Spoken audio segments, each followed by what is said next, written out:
El teléfono sonó a las 11:17 de la mañana, y supe que algo estaba mal antes de contestar, no por intuición mística ni por dramatismo, sino porque nadie me llamaba a esa hora. Cuando escuché la voz del hombre del otro lado, educada pero tensa, sentí cómo el estómago se me cerraba. Señora, le hablamos del banco. Creo que esta no es usted. Su esposo está aquí ahora, con una mujer que es idéntica a usted. Me reí por reflejo. Una risa breve, nerviosa. Eso es imposible, respondí. Mi esposo está en viaje de negocios. El silencio que siguió fue demasiado largo para ser un error administrativo. El hombre aclaró la garganta y bajó la voz, como si temiera que alguien más lo oyera. Por eso la llamo, dijo. El señor está intentando realizar un trámite importante y algo no encaja. La mujer que lo acompaña se presenta como usted. Tiene su nombre, su documento, su firma, pero hay detalles que no coinciden. Sentí que la casa giraba lentamente a mi alrededor. Me apoyé en la mesa para no caer. Por favor, añadió, necesitamos que venga inmediatamente. Colgué sin despedirme. Me quedé mirando el teléfono como si fuera un objeto extraño. Pensé en mi esposo, en su maleta preparada la noche anterior, en el beso distraído antes de salir, en el mensaje que me envió desde el aeropuerto diciendo que estaría ocupado todo el día. Pensé en la palabra idéntica. Nadie es idéntico a nadie, me dije. Debía tratarse de un error, un fraude, un malentendido. Pero algo en el tono del empleado, algo en la urgencia contenida de su voz, me decía que la verdad era otra. Pero antes de continuar, quiero hacerte una invitación muy especial. Suscríbete al canal y deja tu me gusta. Esto me ayuda a ver que me apoyas y disfrutas de mis historias. Y comenta aquí abajo desde qué ciudad nos estás viendo. Ahora, continuemos. Me puse el abrigo sin saber por qué. Tomé el bolso, las llaves y salí de casa casi corriendo. En el ascensor me miré en el espejo. El cabello recogido, la bufanda azul que uso desde hace años, el rostro cansado de una mujer que ya no se sorprende fácilmente. Pensé, con una claridad que me heló la sangre. Alguien está usando mi vida como disfraz. Al salir a la calle, el ruido me golpeó. Todo seguía igual para los demás, y esa normalidad me resultó ofensiva. Durante el trayecto al banco, intenté reconstruir mi matrimonio como si fuera una película acelerada. 37 años juntos. Una vida hecha de rutinas, de silencios compartidos, de acuerdos tácitos. Yo había dejado mi trabajo cuando los niños nacieron. Había ayudado con la contabilidad cuando él abrió su empresa. Había firmado papeles sin leerlos del todo porque confiaba. Siempre confié. Pensé que esa confianza era amor. Nunca se me ocurrió que también podía ser ceguera. Llegué al banco antes de lo que esperaba. El guardia me miró 2 veces antes de dejarme pasar. Me llamaron, dije. Mi voz sonó firme, aunque por dentro todo temblaba. Me condujeron a una oficina pequeña. El empleado de la llamada estaba allí, pálido, acompañado por una mujer más joven que no dejaba de mirar la puerta. Gracias por venir, dijo él. Necesitamos que vea algo. Abrió la persiana apenas un poco. A través del vidrio los vi, a mi esposo, de pie, hablando con un gerente, y a su lado, una mujer. Mi cuerpo reaccionó antes que mi mente. Se me aflojaron las piernas. Tuve que sentarme. La mujer llevaba mi mismo corte de cabello, mi mismo color. Usaba un abrigo muy parecido al mío. Incluso sostenía el bolso del mismo modo, apoyado contra el costado izquierdo. No era una casualidad grotesca, era una imitación cuidada. Dice llamarse como usted, murmuró el empleado. Conoce datos que solo usted debería conocer. Yo no podía dejar de mirarla. No porque fuera más joven o más hermosa, sino porque estaba ocupando un lugar que no le pertenecía. Mi lugar. La vi reír, tocar el brazo de mi esposo con una familiaridad que me resultó obscena. Él no parecía nervioso, parecía cómodo. Quise levantarme y salir corriendo. Quise enfrentarla, quise gritar, pero algo dentro de mí se endureció.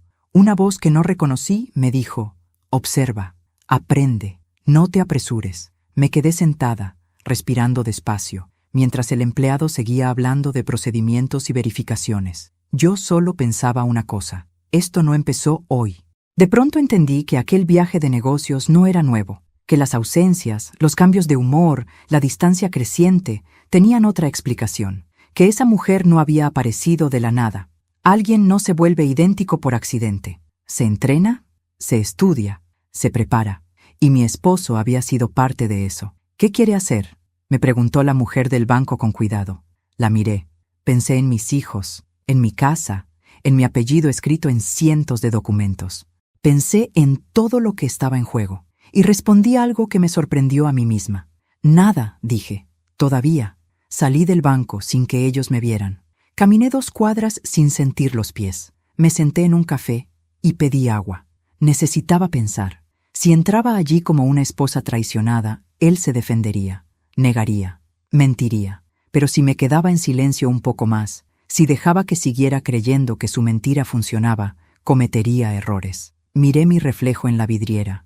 La mujer que me devolvía la mirada no era la misma que había salido de casa 1 hora antes. Había algo nuevo en sus ojos. No era dolor, era lucidez.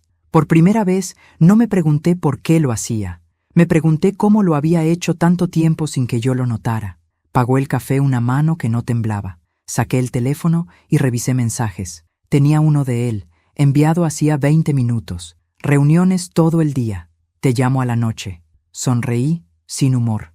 No lo llamé. No lo confronté. Guardé el teléfono y respiré hondo. Sabía que lo peor no era descubrir una traición. Lo peor era descubrir que alguien había intentado borrarme sin matarme, reemplazarme, convertirme en una versión prescindible. Me levanté del café con una decisión clara. No iba a enfrentar a la mujer idéntica. No iba a gritar en el banco. Iba a volver a casa, a revisar papeles, a recordar conversaciones, a reconstruir mi propia vida desde los detalles que había ignorado. Porque si alguien se había tomado el trabajo de copiarme, era porque yo valía más de lo que me habían hecho creer. Y mientras caminaba, supe que aquella llamada no me había partido en 2. Me había despertado. Durante años pensé que mi matrimonio era sencillo, incluso predecible. No había grandes escándalos ni gritos que llamaran la atención de los vecinos. Había rutina, silencios largos y una convivencia que funcionaba como un mecanismo antiguo, gastado, pero todavía en marcha. Yo creía que eso era estabilidad. Hoy sé que también era invisibilidad. Conocí a mi esposo cuando tenía 23 años. Él ya trabajaba en el mundo financiero y hablaba con seguridad de planes, inversiones y futuro.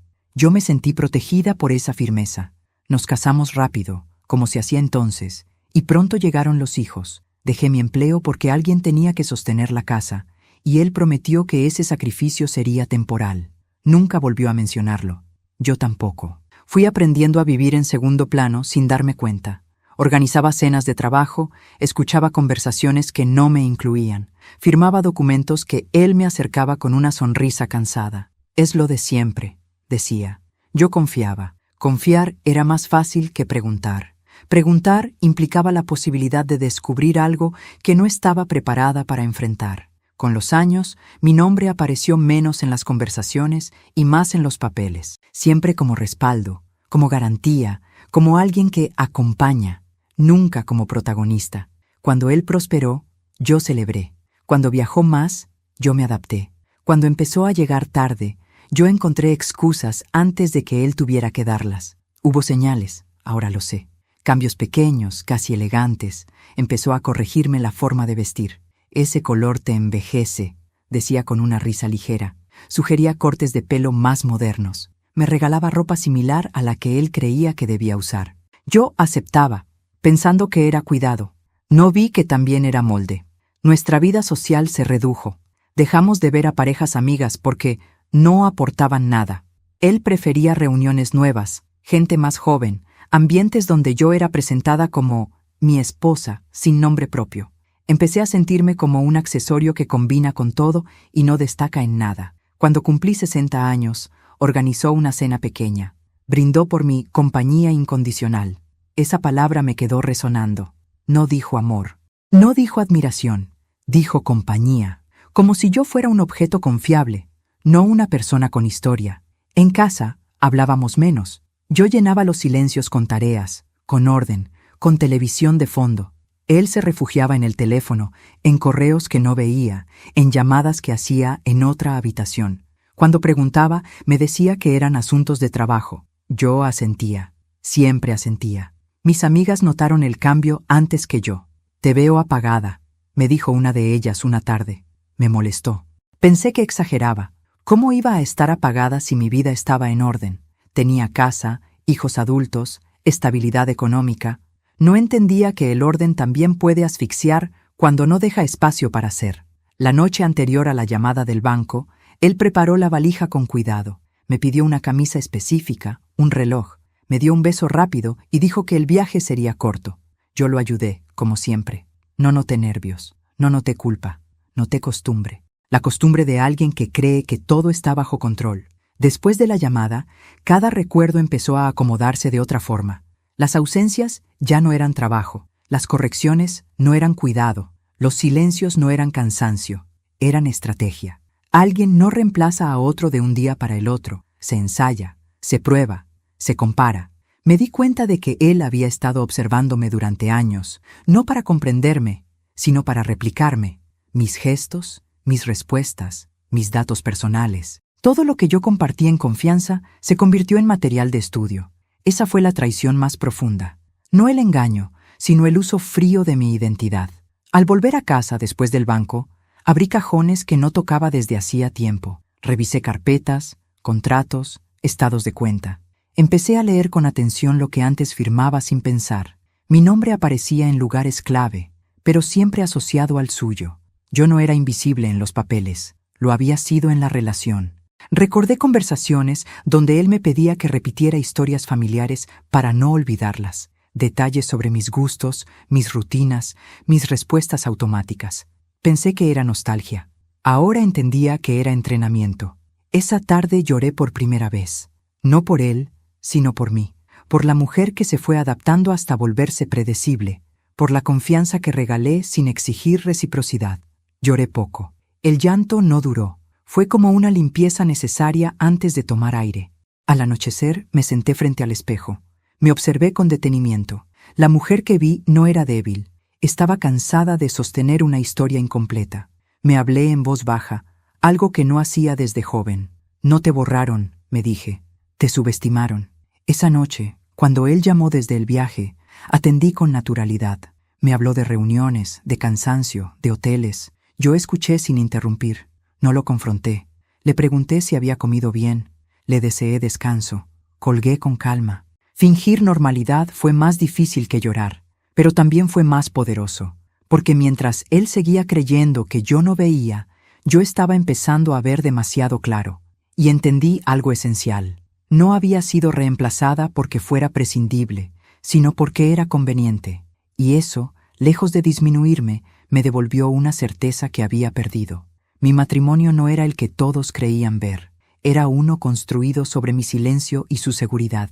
Y ahora que el silencio se había roto, nada volvería a encajar igual. Yo ya no estaba dispuesta a ocupar un lugar secundario en mi propia vida. Aquella llamada del banco no solo reveló una traición, reveló un patrón. Y yo estaba lista para seguir ese hilo hasta el final, aunque doliera, porque por primera vez en muchos años no me preguntaba si podía hacerlo, me preguntaba cuándo. Volví al banco 2 días después, a la misma hora, con el mismo abrigo y la bufanda azul.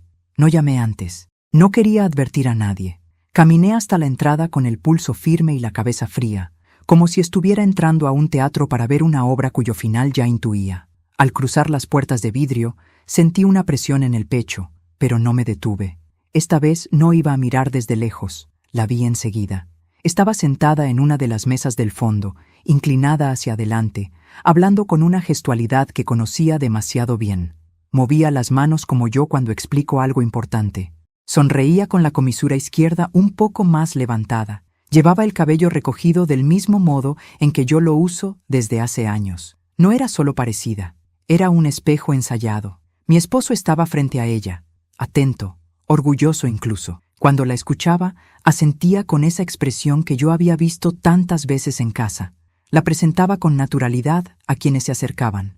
Mi esposa, decía. Esa palabra me atravesó como una astilla. No por celos, sino por la audacia, por la certeza con la que la pronunciaba. Me acerqué al mostrador y pedí hablar con el gerente. Mientras esperaba, no pude evitar observarla con más detalle. Usaba un anillo similar al mío, no idéntico, pero lo suficientemente parecido como para pasar desapercibido. Su perfume flotaba en el aire. Era el mismo que él me regalaba cada aniversario. Entendí entonces que no estaba imitando mi apariencia por gusto. Estaba replicando mi identidad. El gerente me condujo a una oficina. Me ofreció agua. Yo negué. Quería ver. Necesitaba ver. Me levanté y pedí permiso para salir. Un momento, dije. Nadie me detuvo. Caminé directo hacia la mesa donde estaban. No me anuncié. No levanté la voz. Me planté a 1 metro de ellos. La mujer levantó la mirada primero. Sus ojos se abrieron apenas, lo justo para revelar sorpresa. Luego compuso el rostro y sonrió, como si me conociera. Mi esposo tardó 1 segundo más en reconocerme. Cuando lo hizo, su cara perdió color. «¿Qué haces aquí?», preguntó. «Vengo a ver a mi reflejo», respondí. «Parece que anda suelto». El silencio alrededor fue inmediato. La mujer idéntica a mí me observó con una mezcla de desafío y cálculo. No retrocedió, no negó. Sostuvo la mirada como alguien que ha ensayado ese momento. «Debe haber una confusión», dijo ella con mi mismo tono educado. «Yo soy su esposa». «No», respondí. «Tú eres su mentira». Mi esposo intentó interponerse. «Hablemos afuera», dijo. «Esto no es el lugar». «El lugar es perfecto», contesté. «Porque aquí están los papeles». El gerente se acercó, nervioso. Yo levanté la mano. «Tranquilo», dije. «Solo quiero confirmar algo». Miré a la mujer. «Dime», le pedí. «¿Cuál es el segundo nombre de mi madre?». Parpadeó. Miró a mi esposo. Él bajó la vista. «No tengo por qué responder», dijo ella. «Exacto», respondí. «Porque no eres yo». La tensión se volvió espesa. Algunas personas fingían no escuchar. Otras observaban sin disimulo. Yo sentí una calma extraña, casi clínica. No había ira, había precisión. «¿Cuánto tiempo llevas entrenando para ser yo?», pregunté. Ella apretó los labios. «No sabes nada», dijo. «Sé lo suficiente», repliqué. «Sé que alguien no copia hábitos, gestos y recuerdos por casualidad». Mi esposo dio un paso adelante. «Basta», ordenó. «Estás exagerando». «Exagerar es decir que estoy loca», respondí. «Esto es nombrar lo que veo». El gerente pidió pasar a la oficina. Asentí. Entramos los 4. Cerraron la puerta. El aire estaba cargado. Yo me senté. Ellos quedaron de pie. «Explique», pidió el gerente, mirando a mi esposo. Él habló de errores administrativos, de coincidencias, de trámites urgentes. La mujer asentía con disciplina. Yo los dejé hablar. Cuando terminaron, saqué del bolso una carpeta. «Aquí están mis documentos», dije. «Y aquí, mis firmas». Las comparé con las de ella. No coincidían del todo. Había práctica, pero no historia. «Esto», continué, «no es improvisado, es un plan». La mujer me miró con desprecio. «No eres tan especial», dijo. «Solo eras el molde más cómodo». Esa frase dolió, pero también aclaró todo. «Gracias», respondí. «Acabas de confirmar lo que necesitaba». El gerente tomó nota. Mi esposo se llevó las manos a la cabeza. La mujer idéntica a mí cruzó los brazos, desafiante. «No he terminado», añadí. «Quiero saber quién te presentó a él». Ella sonrió, ladeando la cabeza. «Él me encontró», dijo. «Porque te había estudiado durante años». Mi esposo levantó la vista, horrorizado. «Cállate», murmuró. «No», respondió ella. «Ya es tarde». Entendí entonces que la suplantación no era solo financiera, era emocional. Él había buscado una versión de mí sin memoria, sin reclamos, sin historia. Una copia obediente. «¿Sabes qué es lo peor?», le dije a mi esposo. «No es que me engañaras, es que creíste que yo era reemplazable». No respondió. El gerente anunció que el trámite quedaba suspendido, que habría una investigación. Asentí. Me levanté. «Me voy», dije.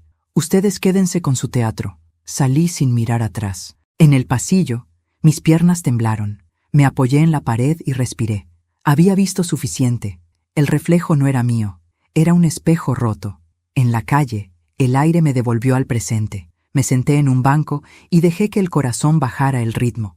No lloré. Sentía algo distinto. Determinación. Si habían llegado tan lejos, era porque creían que yo no llegaría más lejos aún. Saqué el teléfono. Tenía mensajes de él. No los abrí. Miré mis manos. Eran las mismas de siempre. Mi identidad estaba intacta. Nadie podía quitármela. Me levanté con una certeza clara. No iba a desenmascararlos de inmediato. Iba a dejarlos avanzar un poco más, porque cuando alguien se cree dueño de tu nombre, comete errores al usarlo. Y esos errores yo estaba lista para cobrarlos. Esa noche no dormí. No porque el dolor me mantuviera despierta, sino porque mi mente empezó a ordenar piezas que llevaban años sueltas. La escena del banco se repetía una y otra vez, pero ya no como una herida abierta, sino como una prueba. Cada gesto, cada palabra, cada silencio de mi esposo adquiría ahora un sentido distinto, casi matemático. No era caos, era un plan. Volví a casa pasada la medianoche. Dejé el abrigo sobre la silla y me senté en la mesa del comedor con la carpeta abierta frente a mí. Encendí la lámpara pequeña, la que siempre usaba para leer, y comencé a revisar papeles que durante años habían estado allí sin que yo los mirara de verdad. Estados de cuenta, contratos, pólizas, anexos. Mi nombre aparecía con frecuencia, pero casi siempre acompañado del suyo, como si mi identidad necesitara permiso para existir. Recordé cuántas veces había firmado documentos sin leerlos completos. Confía, me decía, es solo un trámite.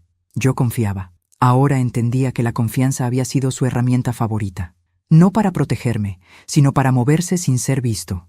Encontré movimientos bancarios que no reconocía. Pequeños al principio, casi invisibles, luego más frecuentes. Cuentas abiertas en horarios en los que yo estaba ocupada con la casa o con los nietos. Transferencias justificadas como gastos operativos. Nada gritaba fraude, pero todo susurraba duplicidad.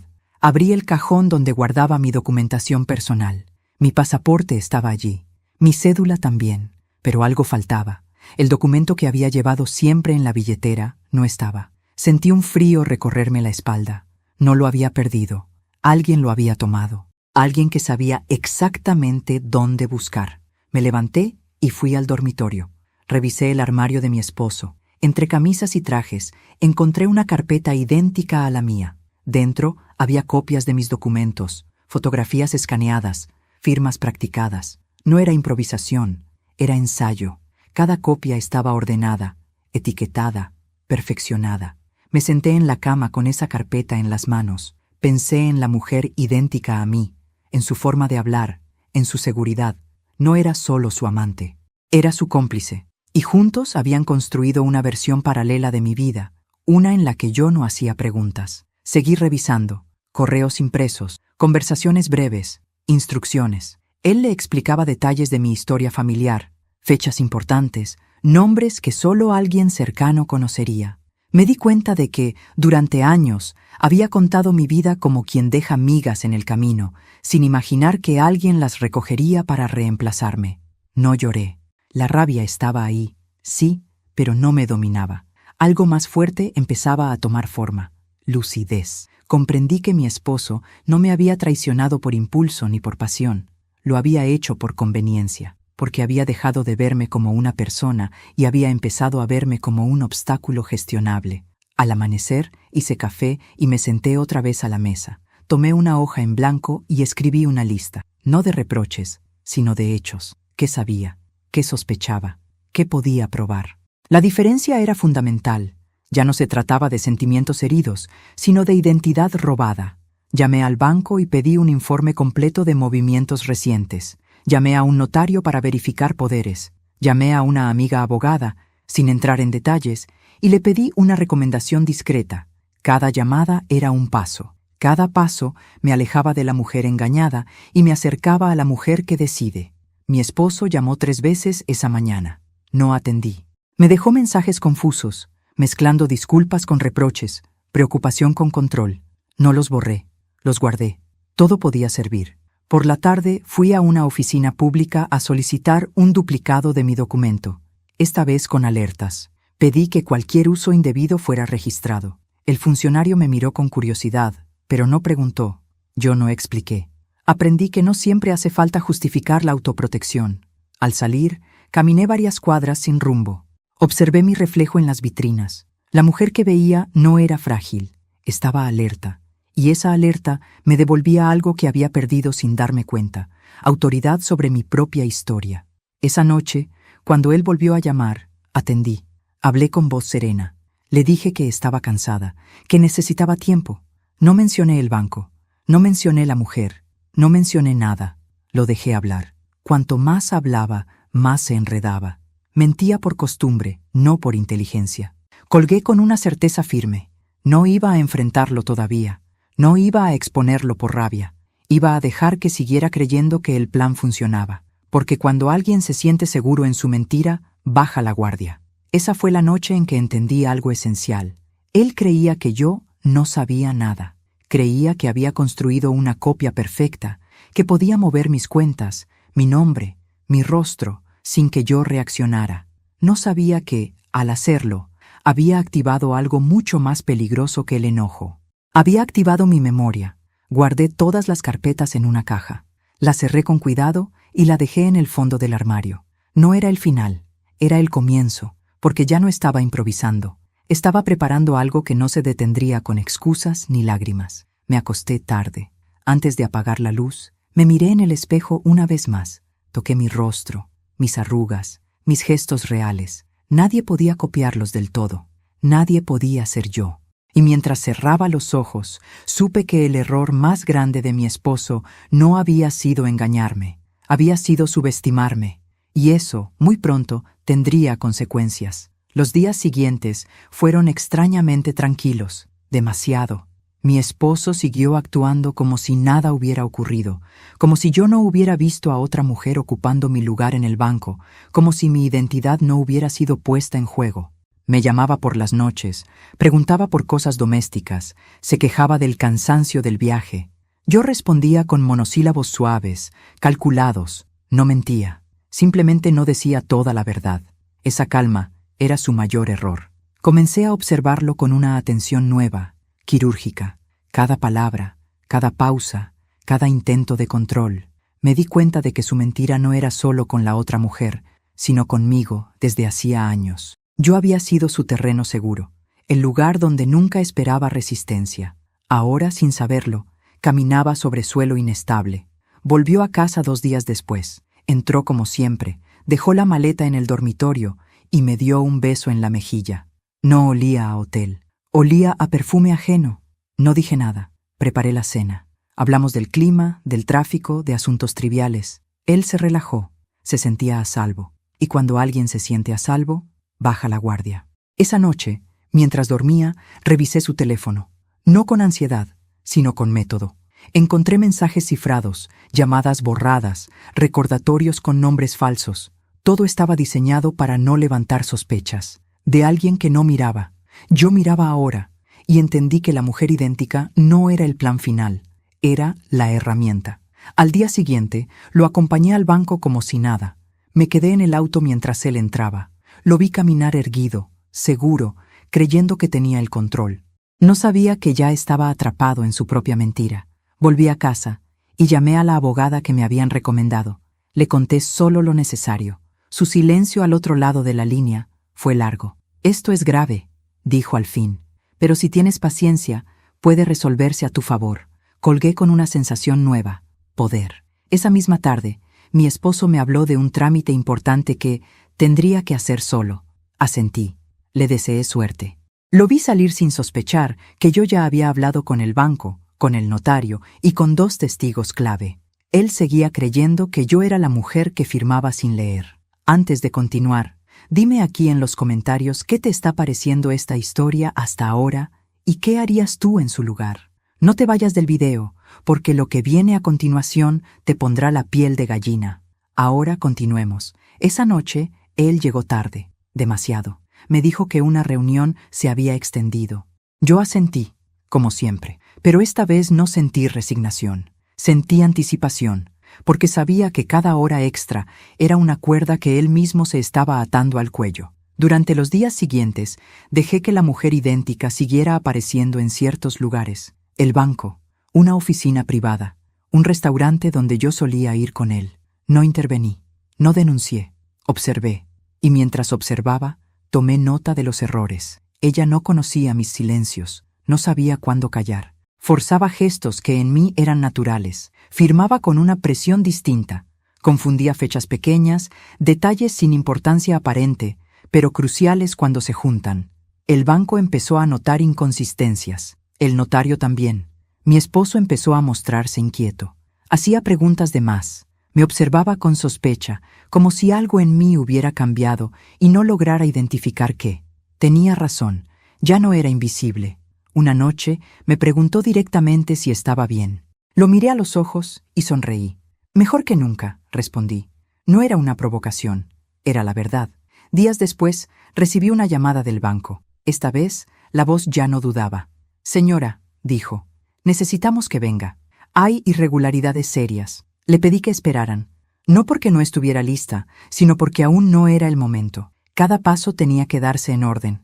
Yo ya no improvisaba. Yo dirigía. Mi esposo, mientras tanto, se volvía más torpe. Discutía con la mujer idéntica por teléfono. Alzaba la voz, cerraba puertas. La perfección de su plan empezaba a resquebrajarse. Y lo peor para él era no saber por qué. Una tarde, al regresar del supermercado, lo encontré sentado en la sala, con papeles desordenados sobre la mesa. «Tenemos que hablar», dijo. «Claro», respondí. «¿De qué?» Me miró como si buscara en mi rostro a la mujer sumisa de antes. No la encontró. «Las cosas están complicadas», admitió. «Necesito que firmes unos documentos». Ahí supe que el momento se acercaba. «Los leeré», dije. Su expresión cambió. «Apenas, pero lo suficiente». «Siempre los firmaste sin problema», respondió. «Siempre», repetí. «Pero ya no». Se levantó, nervioso. Caminó de un lado a otro. Murmuró algo sobre desconfianza. Yo lo dejé hablar. Cada palabra suya era una confesión involuntaria. Esa noche, mientras dormía, guardé los documentos sin firmar. Al día siguiente, llamé al banco y pedí una cita conjunta. Le dije a mi esposo que era una formalidad. Sonrió, aliviado. Pensó que había ganado tiempo. No sabía que estaba entrando en el escenario final. Yo, en cambio, dormí profundamente. Porque cuando decides dejar que alguien siga mintiendo, no es por debilidad, es porque sabes que la verdad, bien colocada, duele más que cualquier grito. Y estaba a punto de colocarla. El error fue pequeño, tan pequeño que, si no hubiera estado atenta, habría pasado como pasan tantas cosas en una vida entera, sin dejar rastro. No fue una firma grande ni un monto escandaloso. Fue una respuesta, una palabra mal colocada en el momento equivocado. Y ese desliz abrió una grieta por la que se derrumbó todo. La llamada llegó un martes por la mañana. El mismo empleado del banco, ahora con un tono más firme, menos dubitativo, me pidió que acudiera esa misma tarde. No dijo mucho más, pero no hacía falta. Yo ya sabía que algo había cambiado. Algo había dejado de encajar del todo. Llegué puntual. Me hicieron pasar a una sala de reuniones amplia, con una mesa larga y ventanas altas. Había 3 personas esperándome. El gerente, el empleado que me había llamado la primera vez y una mujer del área legal. Ninguno sonreía. «Gracias por venir», dijo el gerente. «Necesitamos su confirmación sobre un punto específico». Asentí. Me senté con la espalda recta y las manos quietas sobre la mesa. Ya no me temblaban. «Ayer», continuó, «su esposo vino acompañado por la señora que se presenta como usted para autorizar una modificación menor en una cuenta conjunta. Durante la verificación, se le hizo una pregunta de rutina. La mujer del área legal tomó la palabra. Se le preguntó por una fecha personal que figura en el sistema, dijo. Un dato de seguridad. Respiré hondo. ¿Y? Pregunté. Respondió mal. El silencio se hizo pesado. No fue un error grave, añadió, pero fue inconsistente con registros anteriores. Y cuando se le pidió que confirmara, dudó. Cerré los ojos un segundo, no por alivio, sino por claridad. La copia había fallado porque no podía cargar con décadas de memoria. ¿Qué respondió? Pregunté. El nombre de su primer sobrino, dijo el empleado. Dijo uno que no figura en ningún documento previo. Sonreí apenas. Mi primer sobrino se llama Andrés, dije, y nació 2 años antes de que mi esposo y yo nos casáramos. La mujer del área legal tomó nota. La señora dijo que se llamaba Lucas, añadió, y que nació después. Eso, respondí, no es un olvido, es una invención. Asintieron. El gerente se inclinó hacia adelante. A partir de ese momento, dijo, suspendimos el trámite y activamos el protocolo de verificación avanzada. Encontramos otras inconsistencias, firmas con presión distinta, variaciones mínimas en la caligrafía, diferencias en respuestas espontáneas. ¿Mi esposo estaba presente?, pregunté. Sí, respondió. Intentó intervenir. Dijo que usted estaba confundida últimamente. Esa frase me atravesó, pero no me desarmó. Gracias, dije. ¿Qué necesitan de mí ahora? La mujer del área legal deslizó un documento hacia mí. Su presencia para una confrontación formal, explicó, con registros, testigos y actas. Queremos hacerlo correctamente. Miré el papel, Lo leí con atención. No firmé de inmediato. ¿Cuándo? Pregunté. Mañana por la mañana. Asentí. Estaré aquí. Salí del banco con una serenidad que no había sentido en meses. El error ya no era mío. Nunca lo había sido. Alguien había intentado usar mi nombre sin comprender su peso. Esa noche mi esposo llegó temprano. Demasiado temprano. Me observó desde la puerta como si buscara señales. ¿Fuiste al banco?, preguntó. Sí, respondí. Me llamaron. Tragó saliva. ¿Pasó algo? Nada que no deba pasar, dije. Se sentó frente a mí, nervioso. Estás distinta, murmuró. Siempre fui así, respondí. Solo que ahora miras. No insistió. Se levantó y fue al dormitorio. Lo escuché hablar por teléfono en voz baja. Palabras cortadas. Tensión. La copia ya no era perfecta. Y él lo sabía. Dormí profundamente. Soñé con papeles que se ordenaban solos, con nombres que volvían a su lugar. Al despertar, me vestí con cuidado. Elegí ropa sencilla. Nada que llamara la atención. No necesitaba imponerme. Necesitaba ser exacta. En el banco, al día siguiente, la escena fue sobria, profesional, sin gritos. Mi esposo llegó con la mujer idéntica. Ella estaba pálida. Él evitaba mirarme. Nos sentamos. La mujer del área legal explicó el procedimiento. Mostró documentos, comparó firmas, leyó registros. La copia empezó a desmoronarse con cada pregunta. ¿Puede confirmar el segundo apellido de su abuela materna?, preguntó. La mujer dudó. No recuerdo, dijo. ¿Recuerda dónde se conocieron sus padres? Insistieron. Miró a mi esposo. Él cerró los ojos. Basta, dijo. Esto es una persecución. No, respondió el gerente. Es una verificación. Yo no hablé. No era necesario. Finalmente, la mujer idéntica se levantó. No voy a seguir, dijo. Esto no fue idea mía. Mi esposo se puso de pie. ¡Cállate!, gritó. La sala quedó en silencio. Queda registrado, dijo la mujer del área legal. Gracias. La confrontación terminó allí. El banco suspendió todas las operaciones conjuntas. Se inició una investigación formal por suplantación de identidad. Mi esposo salió primero, sin mirarme. La mujer lo siguió, llorando. Yo me quedé un momento más. Firmé lo necesario. Agradecí. Me levanté. Una cosa más, dije antes de irme. Gracias por creerme cuando dudaron. El gerente asintió. Gracias por su paciencia, respondió. No es común. Salí a la calle y respiré hondo. El aire me pareció distinto, más liviano.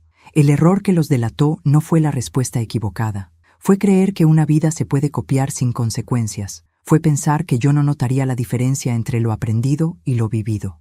Caminé despacio.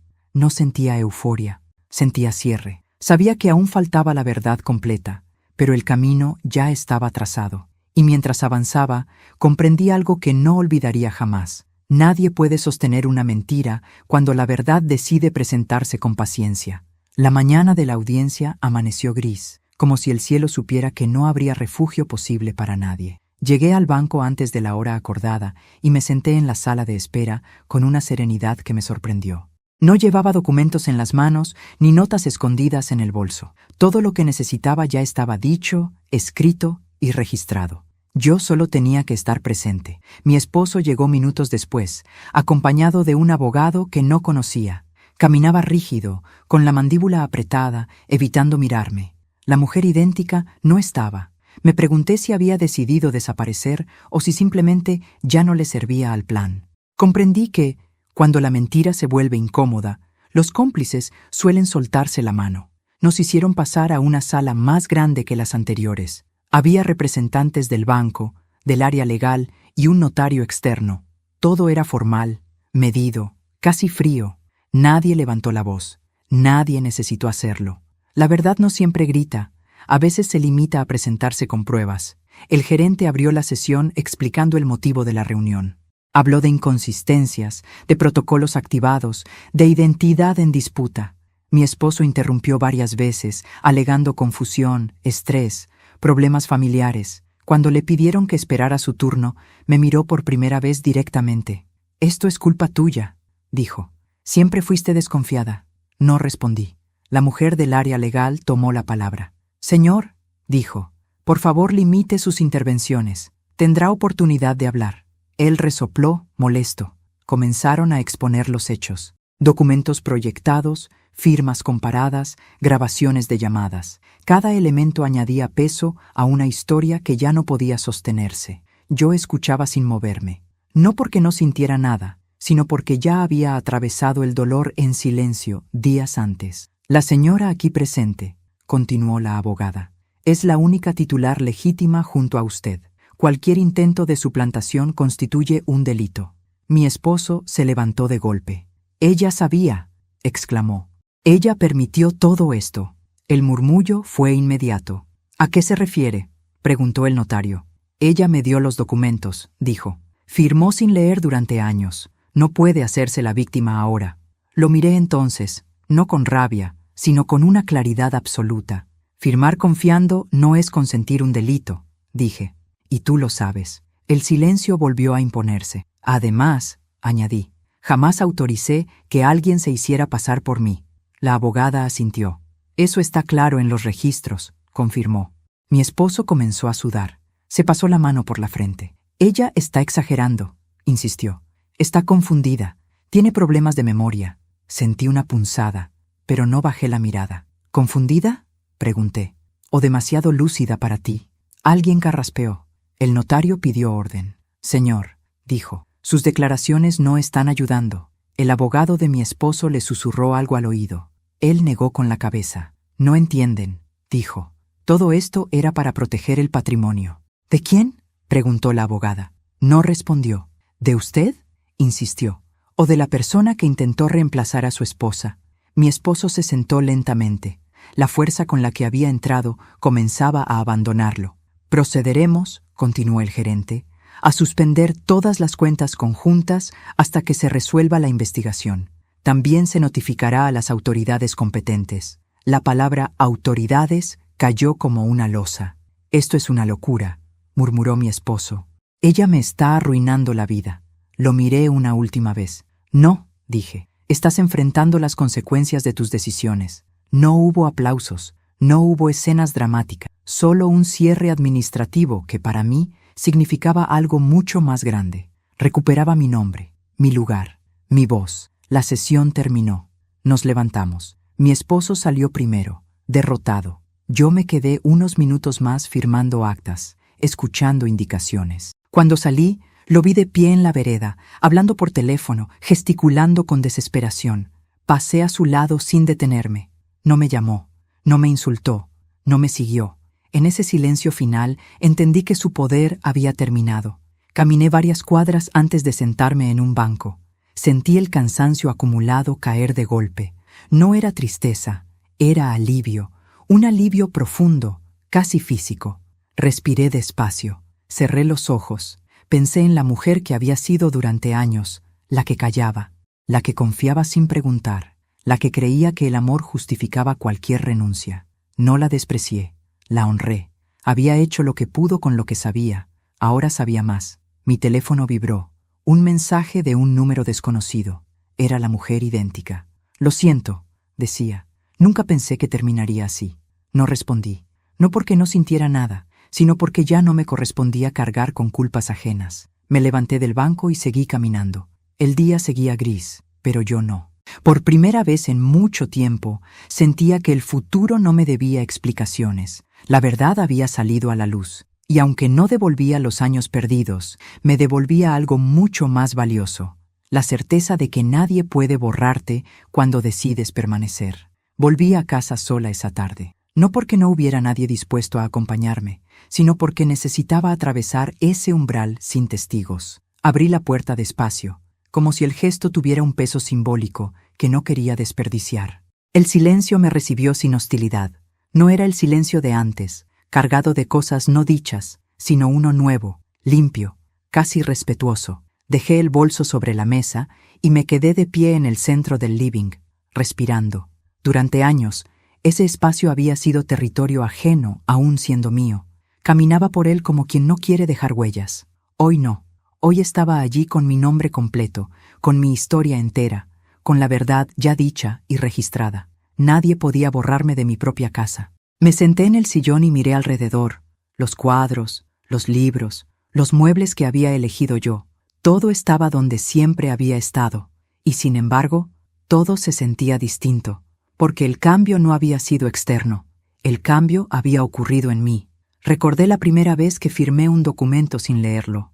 Recordé la sensación de alivio al pensar que alguien más se encargaba de esas cosas complicadas. Recordé cuántas veces confundí comodidad con amor, delegar con confiar, callar con cuidar la paz. Y sentí algo que no había sentido antes, compasión por mí misma.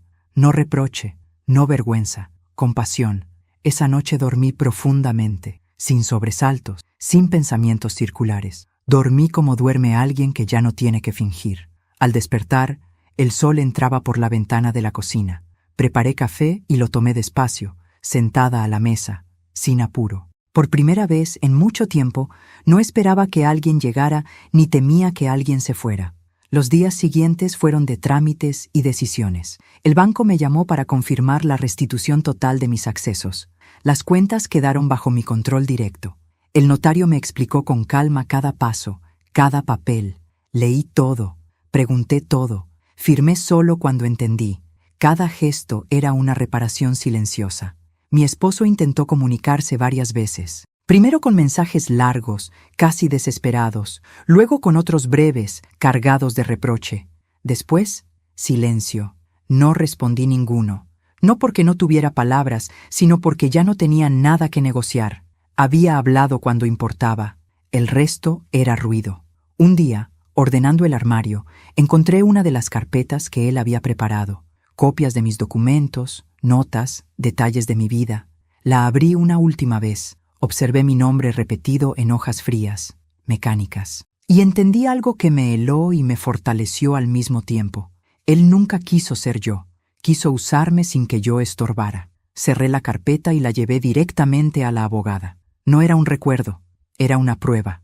Mis hijos comenzaron a llamar más seguido, con cuidado, con preguntas tímidas. No los culpé, los escuché, les expliqué lo necesario, sin dramatismo. No necesitaba que tomaran partido, solo que comprendieran que su madre no era un objeto intercambiable. Vi en sus voces algo nuevo, respeto. No el respeto automático de la figura materna, sino el respeto real que se le tiene a alguien que se planta. Una tarde, mi hija mayor vino a visitarme. Se sentó frente a mí y me miró largo rato. «Nunca pensé que fueras capaz de hacer todo esto», dijo. No lo dijo con desprecio, lo dijo con asombro.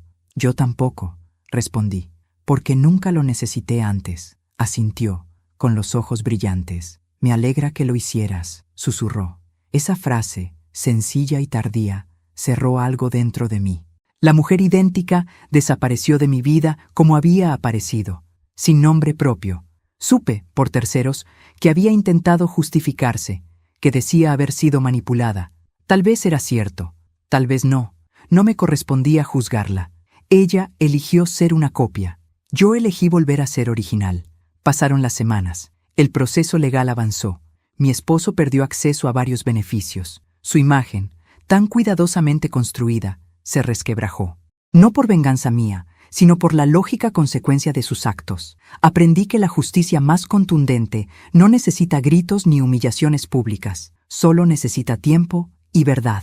Una noche, sentada en el mismo sillón donde tantas veces me sentí pequeña, apagué la televisión y me quedé a oscuras, no porque alguien me lo ordenara, sino porque quería escuchar el silencio. Y en ese silencio me escuché a mí misma. Me di cuenta de que durante años había vivido como una versión reducida de mí, no por falta de carácter, sino por exceso de entrega. Había dado tanto espacio que terminé desapareciendo, y nadie puede defender lo que no ocupa lugar. Hoy, a mis 62 años, entendí algo que me habría ahorrado mucho dolor si lo hubiera sabido antes, pero que aún llega a tiempo. El amor que exige que te borres no es amor, es conveniencia. No odio a mi esposo. El odio ata. Yo me solté. Tampoco me quedé con rencor. El rencor envejece mal. Me quedé con algo mucho más útil. Claridad. Clara para decir no. Clara para leer antes de firmar. Clara para escuchar mi incomodidad antes de justificarla. Clara para saber que nadie tiene derecho a usar mi nombre sin mi voz. Un domingo por la mañana fui a caminar al parque. Me senté en un banco y observé a la gente pasar. Mujeres jóvenes, mayores, parejas, personas solas. Pensé en cuántas historias invisibles caminan a nuestro lado sin que nadie las mire.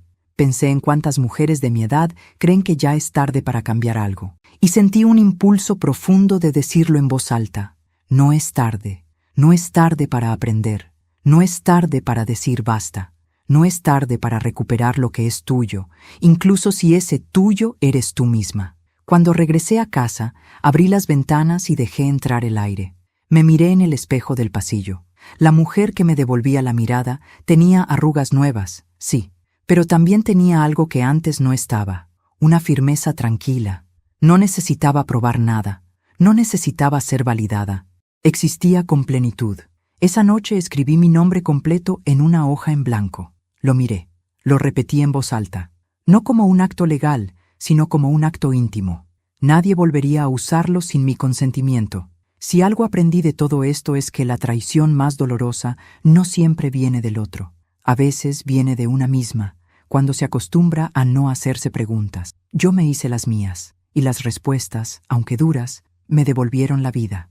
Hoy vivo sin miedo a ser reemplazada. Porque entendí que nadie puede copiar una historia entera.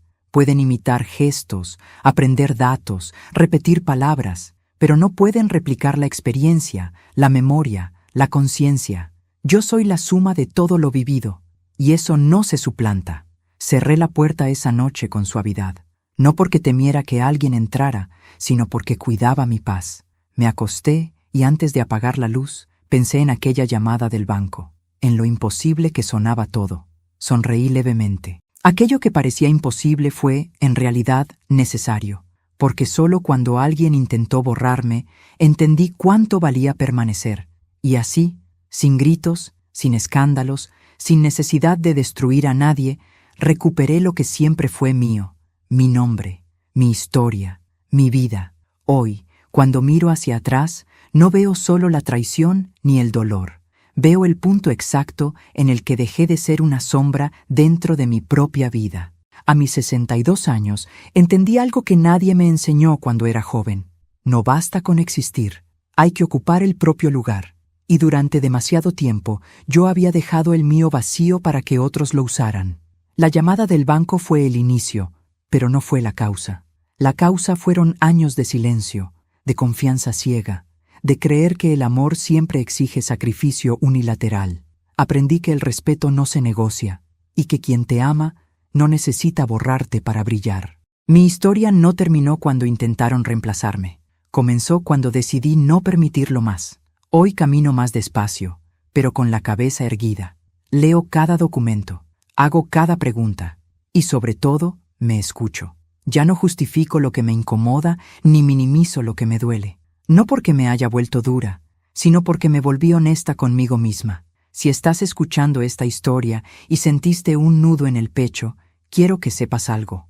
No estás exagerando. Cuando algo no encaja, cuando te hacen sentir reemplazable, cuando te piden silencio a cambio de paz, tu intuición está hablando. Escúchala, aunque dé miedo, aunque incomode a otros. La incomodidad pasa. La pérdida de uno mismo deja marcas profundas. Nunca es tarde para recuperar tu nombre, tu voz y tu dignidad. Yo lo hice después de los 60, y si yo pude, tú también puedes. No importa cuántos años hayas callado, ni cuántas veces te hayan dicho que así son las cosas. Las cosas cambian cuando alguien decide cambiar. Antes de despedirme, quiero pedirte algo muy especial. Suscríbete al canal y deja tu me gusta si esta historia te tocó el corazón. Eso me ayuda a saber que no hablo sola y que estas historias llegan a quienes las necesitan. Cuéntame en los comentarios desde qué ciudad estás viendo este video. Dime qué te pareció esta historia y qué habrías hecho tú en mi lugar. Me encanta leer cada comentario. Cada historia compartida aquí nos recuerda que no estamos solos, que nuestras vivencias importan y que siempre hay una forma de volver a empezar. Esta fue mi historia.